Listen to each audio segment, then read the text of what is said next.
Exam के YouTube channel में आप सभी का स्वागत है।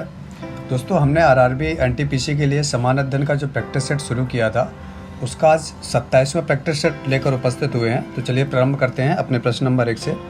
पहला प्रश्न है कि मौर्य काल में भवनों का निर्माण लकड़ी से जो होता था उसका पुरातात्विक प्रमाण कहाँ पर मिला है।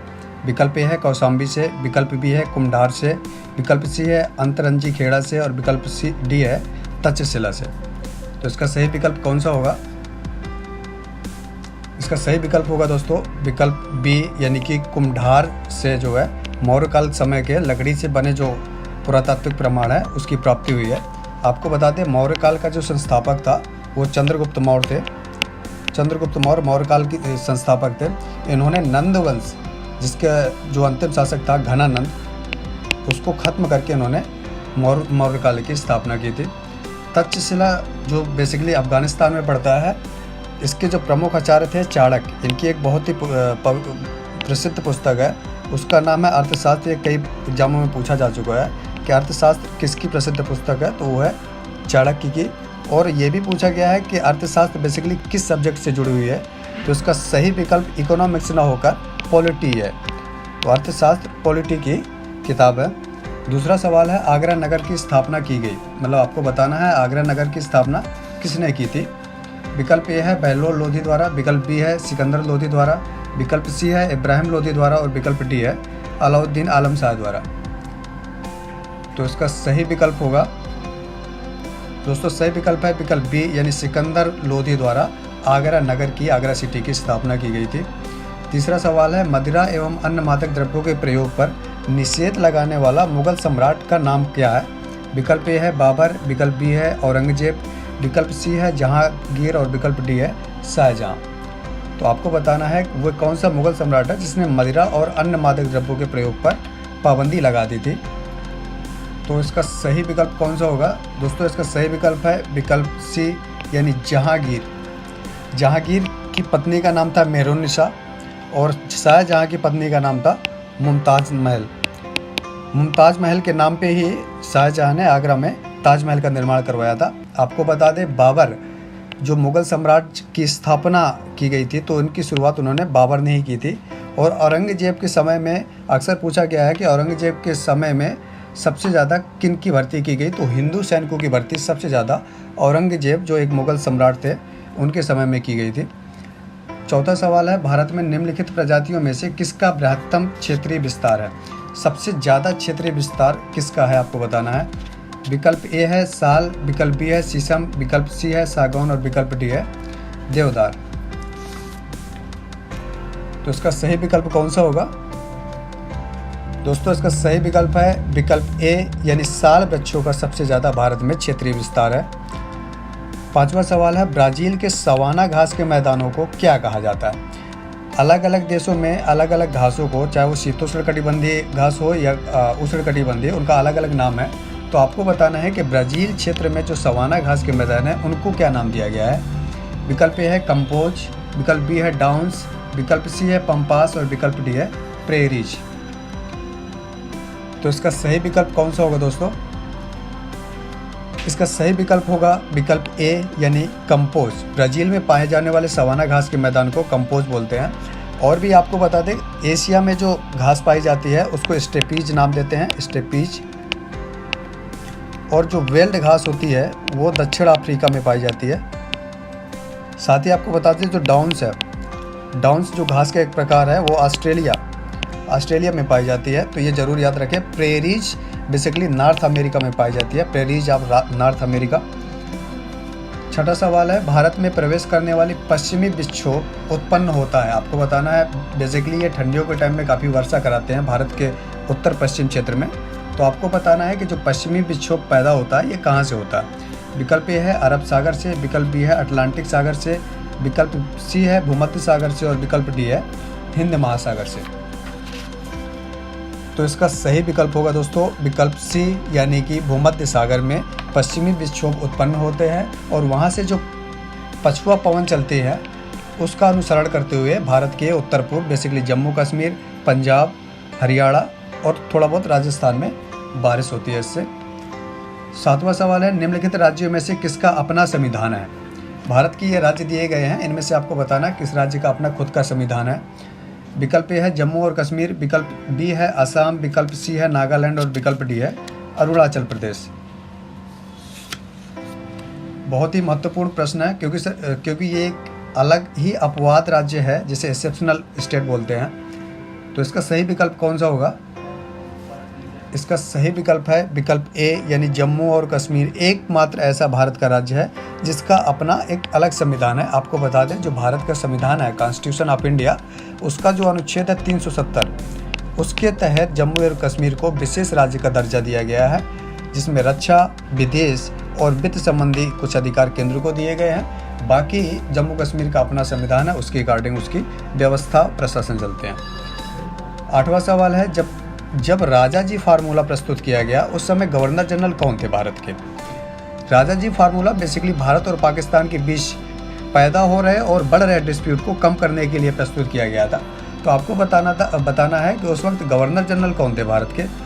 विकल्प ए है लॉर्ड इरविन, विकल्प बी है लॉर्ड वेवेल, विकल्प सी है लॉर्ड माउंटबेटन और विकल्प डी है सी राजागोपालाचारी। तो इसका सही विकल्प कौन सा होगा दोस्तों? जी हाँ, इसका सही विकल्प है विकल्प बी यानी लॉर्ड वेवेल उस समय भारत के गवर्नर जनरल थे। ये 1946 में इन्होंने यानी कि राजा जी फार्मूला जो आया वो 1946-47 के मध्य आया था। आपको बता दें स्वतंत्र भारत के जो पहले गवर्नर जनरल थे, अंग्रेज गवर्नर जनरल, बेसिकली वो लॉर्ड माउंटबेटन थे। गांधी इरविन समझौता अक्सर परीक्षाओं में पूछा गया है कि गांधी इरविन समझौता कब हुआ था। तो गांधी इरविन समझौता हुआ था 1931 में गांधी इरविन समझौता हुआ था। ये इसलिए हुआ था कि जो संविधान अवज्ञा आंदोलन गांधी जी ने चलाया हुआ था 1930 से, उसको स्थगित कर दिया जाए। इसके अलावा एक और पूछा जाता है कि 1932 में जो पूना पैक्ट हुआ था वो किसके बीच हुआ था? पूना पैक्ट, याद रखें, पूना पैक्ट गांधी और अंबेडकर जी के साथ हुआ था। गांधी और भीमराव अंबेडकर के साथ पूना पैक्ट आयोजित हुआ था। 9वां सवाल है एक राज्य के एडवोकेट जनरल किनके द्वारा नियुक्त किए जाते हैं? जो स्टेट के एडवोकेट जनरल होते हैं वो किसके द्वारा नियुक्त किए जाते हैं? विकल्प ए है मुख्यमंत्री, विकल्प बी है उच्च न्यायालय के मुख्य न्यायाधीश, विकल्प सी है गवर्नर और विकल्प डी है विधानसभा के अध्यक्ष। तो इसका सही विकल्प कौन सा होगा फ्रेंड्स? इसका सही विकल्प होगा विकल्प सी यानी गवर्नर। राज्यों के जो राज्यपाल होते हैं वही राज्यों में एडवोकेट जनरल की नियुक्ति करते हैं। साथ ही आपको बता दें जो सेंट्रल में अटॉर्नी जनरल होते हैं, महान्यायवादी, उनकी नियुक्ति प्रेसिडेंट ऑफ इंडिया यानी भारत के राष्ट्रपति करते हैं। और 10वां सवाल है किस सहायक बैंक का सबसे पहले भारतीय स्टेट बैंक में विलय हुआ? विकल्प ए है स्टेट बैंक ऑफ सौराष्ट्र, विकल्प बी है स्टेट बैंक ऑफ इंदौर, विकल्प सी है स्टेट बैंक ऑफ पटियाला, विकल्प डी है स्टेट बैंक ऑफ हैदराबाद। तो इसका सही विकल्प कौन सा होगा? जी हाँ, इसका सही विकल्प होगा विकल्प ए यानी कि स्टेट बैंक ऑफ सौराष्ट्र का सबसे पहले भारतीय स्टेट बैंक में विलय हुआ। दोस्तों भारत में बैंकिंग प्रणाली अंग्रेजों के टाइम में बेसिकली अंग्रेजों पर ही निर्भर थी, कोई स्वतंत्र भारतीय बैंकिंग प्रणाली का निर्माण नहीं हुआ था। 1921 में 1921 में इंपीरियल बैंक बना जो बाद में 1955 में स्टेट बैंक ऑफ इंडिया बना और इसी स्टेट बैंक ऑफ इंडिया में सबसे पहला जो भारतीय बैंक था जो इसमें मर्ज हुआ था वो था स्टेट बैंक ऑफ सौराष्ट्र। 11वां सवाल है भारत में नीति आयोग का अध्यक्ष कौन होता है? विकल्प ए है प्रधानमंत्री, विकल्प बी है उप प्रधानमंत्री, विकल्प सी है वित्त मंत्री और विकल्प डी है योजना राज्य मंत्री। तो इसका सही विकल्प कौन होगा दोस्तों? इसका सही विकल्प है विकल्प ए यानी कि प्रधानमंत्री नीति आयोग के पदेन अध्यक्ष होते हैं। नीति आयोग के गठन से पहले जो भारत में चल रहा था वो योजना आयोग का गठन किया गया था। 1950 में इसका गठन किया गया था। बाद में मोदी गवर्नमेंट के द्वारा योजना आयोग की जगह नीति आयोग लाया गया। कारण ये था कि योजना आयोग में राज्यों का पर्याप्त प्रतिनिधित्व नहीं था, जबकि योजना आयोग द्वारा बनाई गई नीतियाँ राज्यों में भी लागू होती थी। इसलिए नीति आयोग को बना के अधिक विकेंद्रीकृत प्रणाली लाई गई और इसके अध्यक्ष बनाए गए भारत के प्रधानमंत्री। इसके जो पहले उपाध्यक्ष हैं उनका नाम भी याद रखें, उनका नाम है अरविंद पनगड़िया, जो इस समय रिटायर्ड हो गए हैं। इस समय राजीव कुमार इसके वर्तमान में उपाध्यक्ष हैं।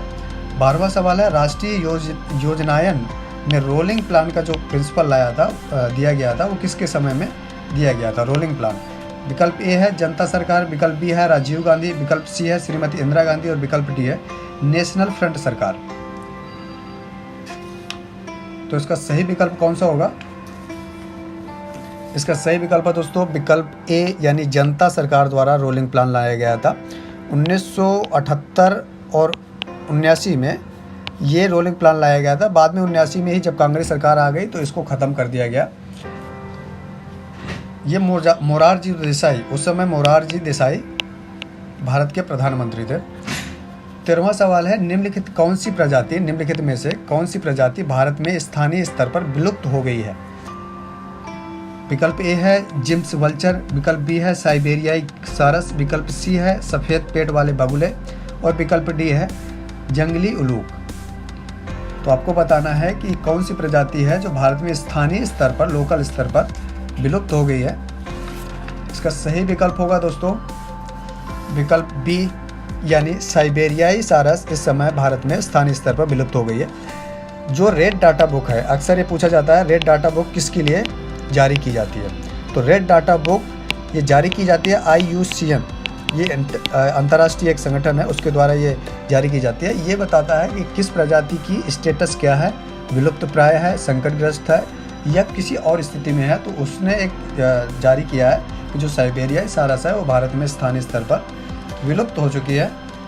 14वां सवाल है जानवरों में से किसके जबड़े नहीं होते? उस जानवर का नाम बताना है। विकल्प ए है ट्राइगोन, विकल्प बी है शार्क, विकल्प सी है मिक्साइन और विकल्प डी है स्फिरना। तो इसका सही विकल्प कौन सा होगा दोस्तों? इसका सही विकल्प होगा विकल्प सी यानी मिक्साइन में जबड़े नहीं पाए जाते हैं। 15वां और आज का अंतिम सवाल है किसमें प्रतिस्कंदक नहीं होते हैं? आपको बताना है किसमें प्रतिस्कंदक नहीं होते हैं। विकल्प ए है जोक, विकल्प बी है बर, विकल्प सी है मच्छर और विकल्प डी है खटमल। तो इसका सही विकल्प कौन सा होगा दोस्तों, आप बताएं। जी हाँ, इसका सही विकल्प होगा विकल्प बी यानी बर में प्रतिस्कंदक नहीं होते हैं। धन्यवाद दोस्तों, उम्मीद है आज की वीडियो आपको पसंद आई होगी। अगर ये वीडियो पसंद आए तो कृपया लाइक करें, ज़्यादा से ज़्यादा शेयर करें। साथ ही अगर आपने हमारे चैनल को अभी तक सब्सक्राइब नहीं किया तो सब्सक्राइब जरूर करें और बेल आइकन को जरूर दबाएं ताकि हमारे वीडियो सबसे पहले आप तक पहुँचे।